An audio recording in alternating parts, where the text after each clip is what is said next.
Uji normalitas. Pengertian uji normalitas.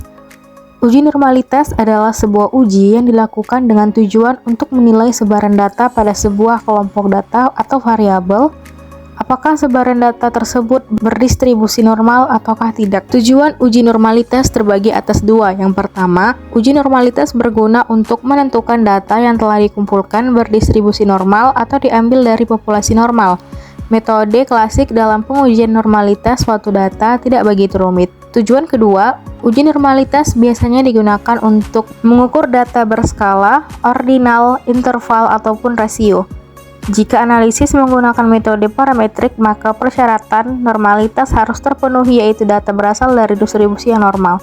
Jika data tidak berdistribusi normal atau jumlah sampel sedikit dan jenis data adalah nominal atau ordinal, maka metode yang digunakan adalah statistik yang parametrik. Hasil penelitian uji normalitas digunakan untuk mengetahui apakah data yang diperoleh terdistribusi normal ataukah tidak. Dasar pengambilan keputusan adalah jika nilai L hitung dikurang L tabel maka HO ditolak. Dan jika nilai L hitung dikurang L tabel maka HO diterima. Hipotesisnya HO sama dengan sampel berdistribusi normal dan H1 sama dengan sampel data berdistribusi tidak normal. Distribusi normal diartikan sebagai sebuah distribusi tertentu yang memiliki karakteristik berbentuk seperti lonceng jika dibentuk menjadi sebuah histogram. Selanjutnya kita masuk ke tutorial uji normalitas. Pertama, kita siapkan terlebih dahulu data yang sudah bersih di Excel. Kemudian setelah data bersihnya sudah ada, kita blok semua datanya sampai ke bawah. Kemudian setelah kita blok, kita copy semua datanya, kemudian kita pindahkan ke SPSS.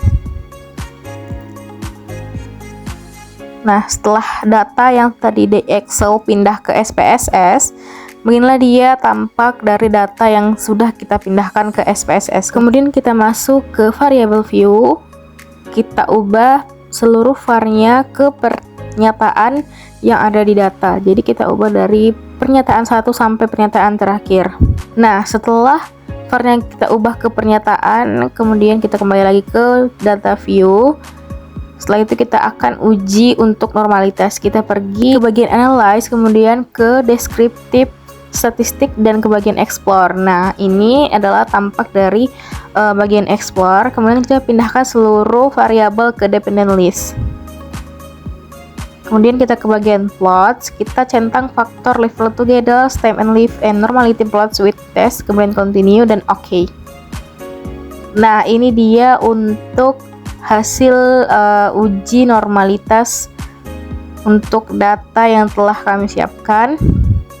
Itu tadi untuk data X. Bisa dilihat untuk hasil uji normalitas baik dari Kolmogorov dan Sapir-Wheel sama-sama tidak ataupun di bawah sigma 0,05. Itu bisa diartikan berarti data yang diberikan tidak bisa berdistribusi dengan normal.